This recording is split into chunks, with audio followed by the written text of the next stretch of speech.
what happens when privilege meets prejudice, and assumptions collide with reality. Today's story reveals how one moment of casual discrimination unraveled into a powerful lesson about language, dignity, and the dangers of judging books by their covers. If this narrative resonates with you, please like and share to spark conversations about the hidden biases that shape our interactions. Let's begin. The fluorescent lights of Atherton Global Technologies hummed overhead as Dr. Marcus Washington moved methodically down the pristine hallway of the 32nd floor. His movements were deliberate, practiced from years of careful observation. The soft swoosh of his custodial uniform whispered against the executive carpeting as he emptied trash bins with quiet efficiency. At 58, Marcus carried himself with a dignified posture that belied the logo emblazoned on his uniform. His eyes, alert behind wire-rimmed glasses, took in everything, including the cultural dynamics of the corporate environment he navigated each evening. Tonight was no different as he approached the corner office, where voices spilled through the partially open door. "Johnson wants those projections by morning," came a sharp voice that Marcus recognized as belonging to Richard Atherton, the company's CEO. "I need this presentation to be flawless." Marcus paused outside, waiting for an appropriate moment to enter. Through the crack in the door, he could see Atherton pacing behind his mahogany desk. Phone pressed to his ear. Two junior executives sat rigidly in visitor chairs, tablets balanced on their knees. When Atherton ended his call, Marcus knocked gently.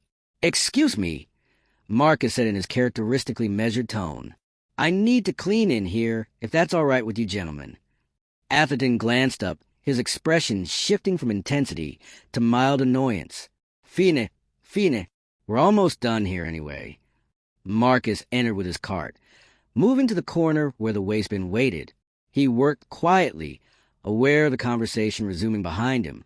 "As I was saying," Atherton continued to his subordinates, "the Singapore acquisition hinges on cultural integration. Language barriers alone could torpedo this deal if we're not careful." Marcus carefully replaced a liner in the bin, his movements economical and practiced. As he straightened, his elbow caught the edge of a frame on Atherton's credenza, tilting it slightly. "Sorry about that," Marcus said, quickly adjusting the photo. "I didn't mean to disturb your things." Atherton's attention snapped toward him. "It's fine," he said dismissively before turning back to his colleagues. But then, seeming to reconsider, he pivoted back toward Marcus with an artificial smile. "Actually, since we're discussing language barriers, you've been with us, 3 years now?" 5 years this October, sir," Marcus replied evenly. "Right, 5 years. And your English has certainly come along during that time. Where are you from originally? I've always wondered." The junior executives shifted uncomfortably in their seats. One stared intently at his tablet, while the other suddenly became fascinated with the view of nighttime Chicago through the window.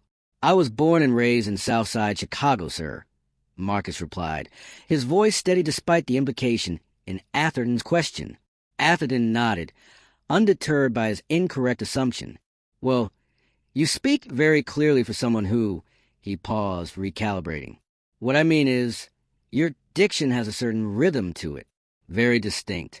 Almost like poetry sometimes." "Thank you, I suppose," Marcus responded, returning to his cart. "See, gentlemen?" Atherton addressed his colleagues, apparently seeing a teachable moment. "This is exactly what I mean about language and cultural perception. Different communities develop different speech patterns. Our custodial friend here demonstrates what linguists would call African American Vernacular English. AV, right?" He looked to Marcus for confirmation, clearly pleased with his own knowledge. Marcus paused, his hand resting on the handle of his cart. "That's one term for it, yes." "Exactly," Atherton continued, warming to his topic. "And no disrespect intended, but this is precisely why clear communication is critical in business. When we acquire the Singapore firm, we'll need everyone speaking proper, standardized English to avoid misunderstandings." The junior executives looked increasingly uncomfortable. One cleared his throat. "Sir, perhaps we should return to the presentation points."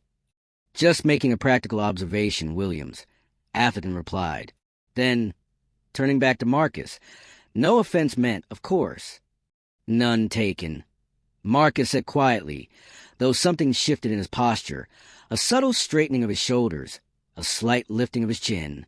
Atherton, emboldened by what he perceived as Marcus's acquiescence, continued, "It must be challenging sometimes, navigating professional environments with—" He gestured vaguely, "different linguistic backgrounds." For a moment, the only sound in the room was the soft squeak of the cart's wheel as Marcus turned it toward the door. Then he paused. "Actually, Mr. Atherton," Marcus said carefully, "language variation and code switching are fascinating subjects." Something in his tone, a shift in cadence perhaps, or the precise articulation of his consonants, caused Atherton to look at him more directly. "I've always found it interesting how we judge intelligence based on speech patterns," Marcus continued. "Particularly how certain dialects are privileged over others despite their equal linguistic complexity." Atherton blinked, clearly caught off guard by the custodian's articulate response. "Well, yes, I suppose there's some truth to that," he conceded, attempting to maintain his authority. "Though in business, standard English is simply more effective." "Is it?" Marcus asked quietly. "Or is that perception itself a cultural construct? After all, linguistic prescriptivism often masks deeper socioeconomic and racial biases." The room fell silent. The junior executives exchanged glances, their eyes widening slightly. Atherton began, but seemed unable to find his footing. "That's an interesting perspective." "Merely an observation," Marcus replied. "I should let you gentlemen return to your meeting. I'll come back later to finish cleaning." As he wheeled his cart toward the door, Atherton cleared his throat. "You seem quite knowledgeable about linguistics for—" He stopped himself, suddenly aware of the potential landmine in his unfinished sentence.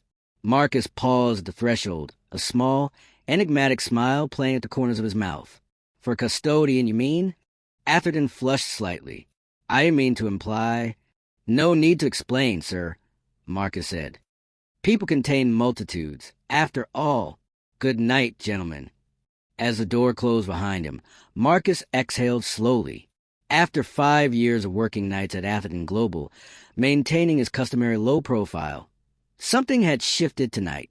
The carefully maintained boundary between his daytime identity and his nighttime work had begun to blur.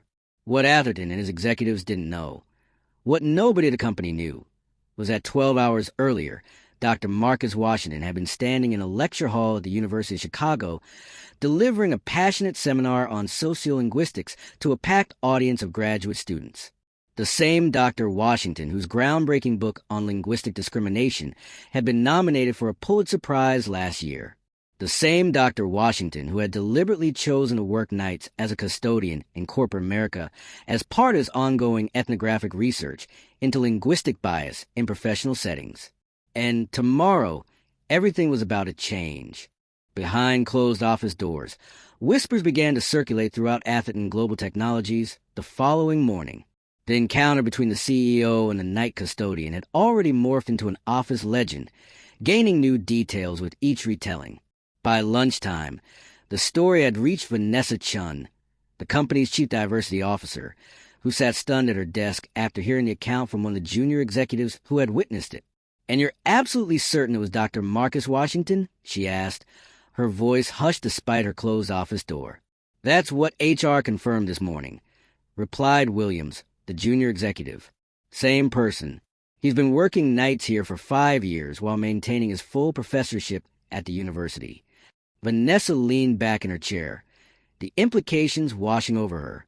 "And Richard has no idea who he really is?" "None whatsoever," Williams confirmed. "Should we tell him?" Vanessa considered this carefully. "No," she decided. "I think Dr. Washington deserves to handle this his own way."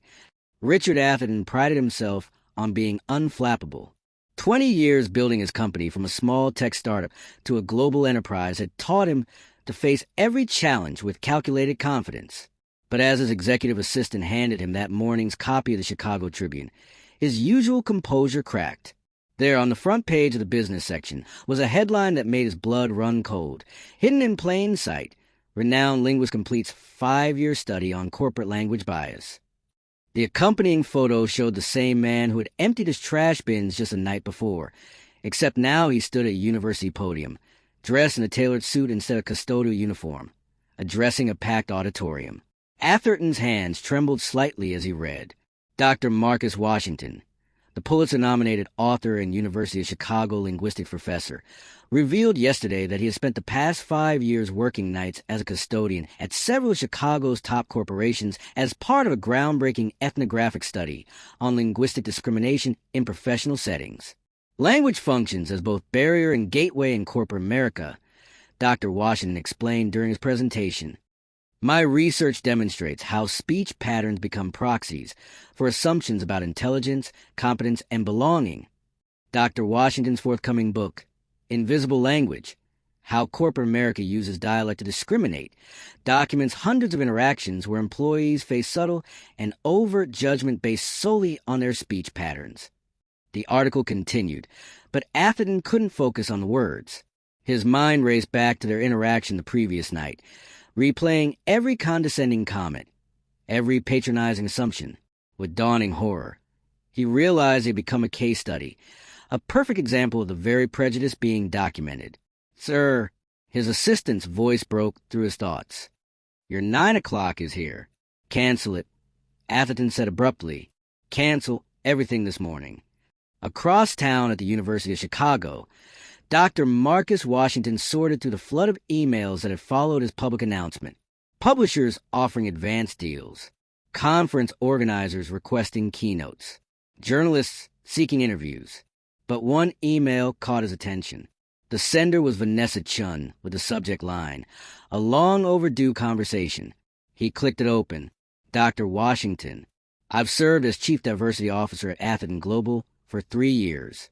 While I'd like to say I'm shocked by what you've experienced at our company, the truth is that I'm not. What you've documented reflects challenges I've been trying to address from within. I'm writing to ask if you would consider meeting with our leadership team, not as a custodian, but as the respected scholar you are. Your research offers us a powerful opportunity for real change. With respect and admiration, Vanessa Chun. Marcus leaned back in his chair, considering the request. His research had never been about public shaming, but about creating systemic change. Perhaps this was an opportunity to transform his findings into meaningful action. He began typing his reply when his office phone rang. Dr. Washington, there's a Richard Atherton here to see you. He doesn't have an appointment, but he's quite insistent. Marcus paused, surprised by this unexpected development. Send him in, please. Moments later, the door opened to reveal Atherton, the confident Zoe now looking decidedly uncomfortable in the academic setting of Marcus's book-lined office. Gone was a commanding presence from a night before, replaced by a man who seemed suddenly aware of standing on unfamiliar ground. Dr. Washington, Atherton began, his voice lacking its usual authority. I owe you an apology. Marcus gestured to the chair across from his desk. Please, sit down, Mr. Atherton. Atherton sat, his posture stiff. I read about your study this morning. I had no idea. That was rather the point, Marcus replied evenly. Revealing my identity would have altered the very interactions I was studying. I made assumptions about you based solely on your uniform and your... Atherton hesitated. My blackness, Marcus offered directly. Atherton flinched slightly, but nodded. Yes, and your speech patterns, which I now understand you were deliberately modulating as part of your research. Code switching, Marcus clarified. A linguistic survival strategy employed by many minorities in professional settings. We adjust our speech to match the expectations of those in power, often at significant psychological cost. Silence hung between them for a moment before Atherton spoke again. Your research, it's specifically about companies like mine, isn't it? About the cultures that develop within them, yes, Marcus confirmed. Environments where linguistic differences become tools of exclusion rather than celebrated aspects of diversity. Atherton's face showed a complex mixture of defensiveness and genuine concern. I've always prided myself on building an inclusive company. Inclusion goes beyond hiring practices, Marcus noted. It extends whose voices are valued, whose communication styles are respected, and whose linguistic backgrounds are seen as assets rather than deficits. The CEO's eyes dropped to his hands. I see that now. Though I'm not proud it took this revelation to make me understand. Marcus leaned forward slightly. Mr. Atherton, my research isn't about assigning blame. It's about revealing patterns that perpetuate inequality. Patterns so normalized that they become invisible to those who benefit from them. What happens now? Atherton asked, finally meeting Marcus's gaze directly. Will your book name our company? Name me specifically? My study maintains the anonymity of all companies and individuals involved.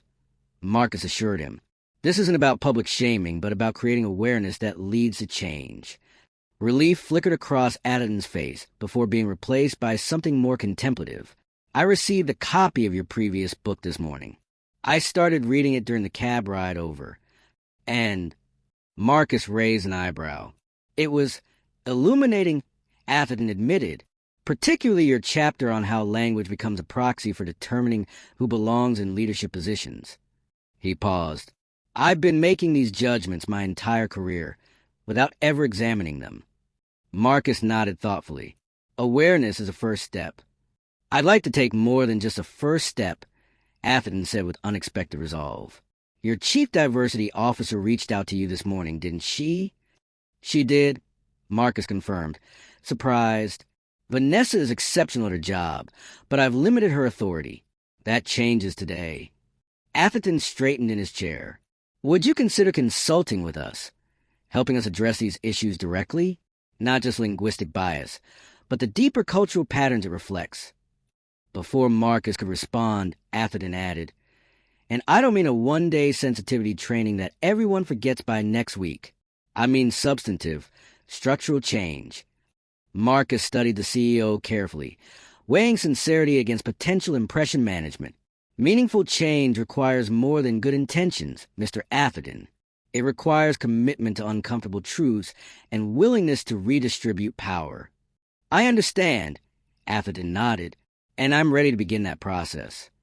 As their conversation continued, neither man noticed a growing crowd of students peering curiously through the office window, witnessing this unlikely meeting between a renowned linguistics professor and a now humbled CEO, a visual embodiment of the power dynamics that Marcus had spent years documenting. What began as a moment of casual discrimination was evolving into something neither man had anticipated, the possibility of authentic transformation. The autumn sunlight streamed to the floor-to-ceiling windows of Atherton Global's largest conference room, illuminating a scene that would have been unimaginable just 6 months earlier. Dr. Marcus Washington stood at the front of the room, no longer in a custodial uniform, but dressed in a charcoal suit, addressing the company's entire leadership team.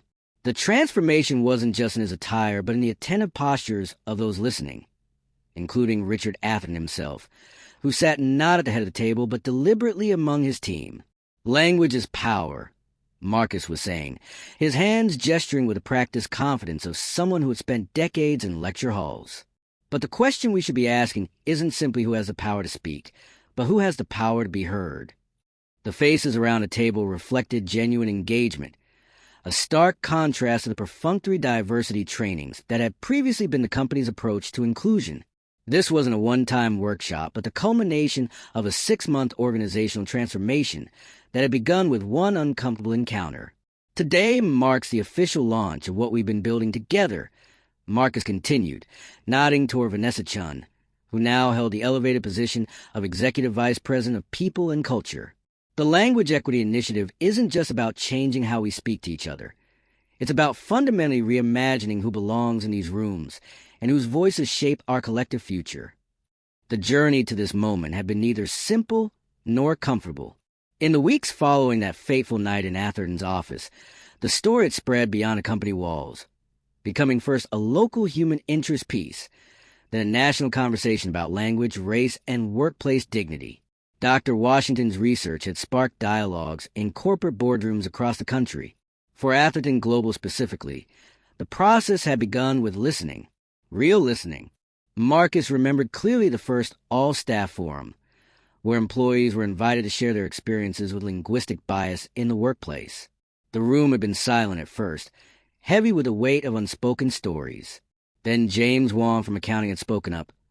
I've worked here for 7 years, he said, his voice slightly unsteady. "I have a PhD in financial systems. But every time I host a client call, someone comments afterward about my slight accent and suggests maybe someone else should lead next time." His words had opened a floodgate. Stories poured forth about subtle corrections to regional pronunciations, assumptions about education based on dialectal differences, and the exhausting practice of code switching that many employees of color described as leaving part of myself at the door. Richard Atherton had sat through it all, not defending or explaining away, but simply listening, truly hearing these experiences perhaps for the first time. Marcus had watched the CEO's face as realization dawned. These weren't isolated incidents, but patterns woven into the very fabric of the organizational culture he had built. "Our research confirmed what many of you already knew," Marcus continued in the present meeting, advancing to a slide that displayed data from the company-wide linguistic audit they had conducted. "Employees who speak with certain accents or dialectal features are 62% less likely to be selected for client-facing roles and 47% less likely to receive promotions to senior leadership, despite performance evaluations showing no difference in capability." Murmurs rippled through the room as the executives absorbed these numbers. "But here's where our story diverges from so many others," Marcus said, his voice warming. "Instead of defensiveness, this company chose transformation. Instead of tokenism, you've embraced structural change." He gestured toward Richard Atherton, inviting him to speak. Atherton rose, the humility in his bearing a visible departure from his former persona.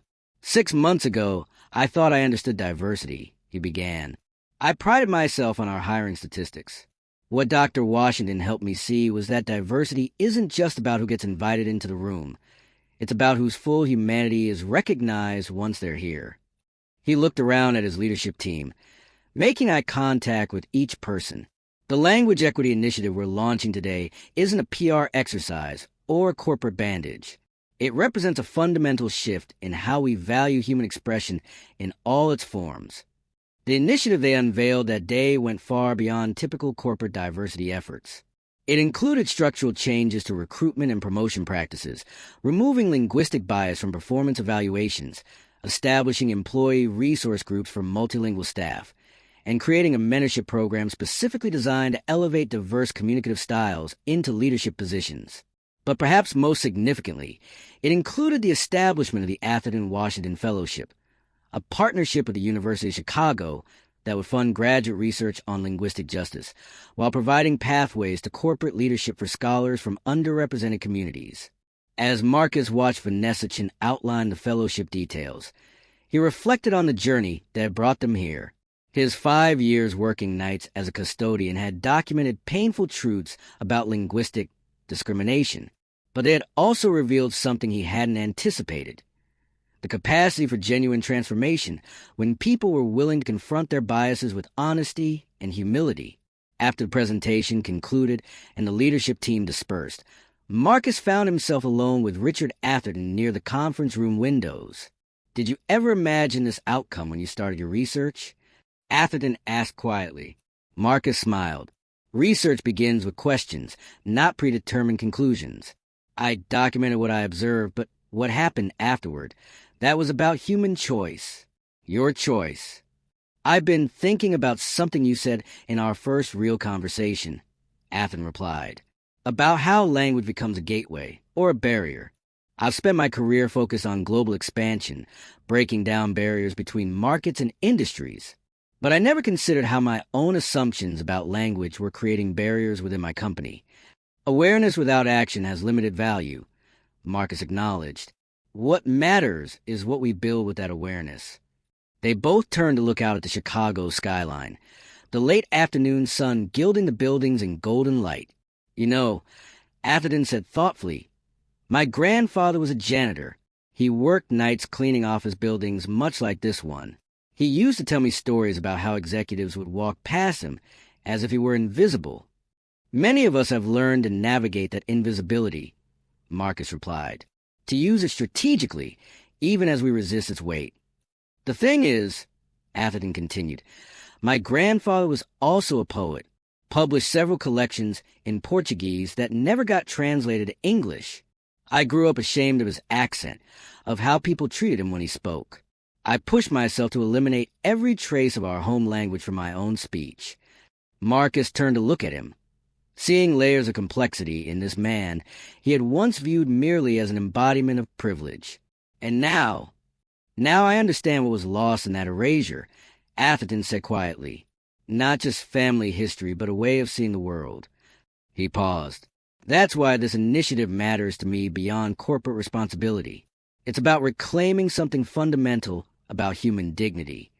As they parted ways that afternoon, Marcus reflected on how their journeys had converged through an encounter that could have remained merely an anecdote about prejudice, but had instead catalyzed genuine change. The data from his research would be published, the academic papers written and cited. But here, in this company, and hopefully beyond, something more profound was taking root. A recognition that language diversity wasn't just something to accommodate, but something to celebrate as fundamentally human. Later that evening, Marcus walked to the company's main lobby, now transformed with an installation that displayed welcome in over 50 languages, including several indigenous languages of the Americas and various dialects that rarely received institutional recognition. A custodian was carefully polishing the display, treating each word with attention and care. Marcus paused to introduce himself, not as Dr. Washington, consultant, or Marcus, the former janitor, but simply as a person acknowledging another person's presence and dignity. "Beautiful work," he said genuinely. The man looked up and smiled. "Thank you for noticing," he replied. "Most people walk right past." "I know," Marcus said softly, "but that's beginning to change." As he stepped outside into the evening air, Marcus thought about the countless invisible workers in buildings across the city, their stories and knowledge unrecognized behind uniforms and assumptions. One company's transformation couldn't undo centuries of linguistic hierarchies and biased perceptions, but it was a meaningful beginning. Proof that when we choose to hear beyond our preconceptions, we create space for our shared humanity to flourish. The true power of language, after all, lay not in its capacity to divide us, but in its profound potential to build bridges across the differences that make us uniquely, beautifully human.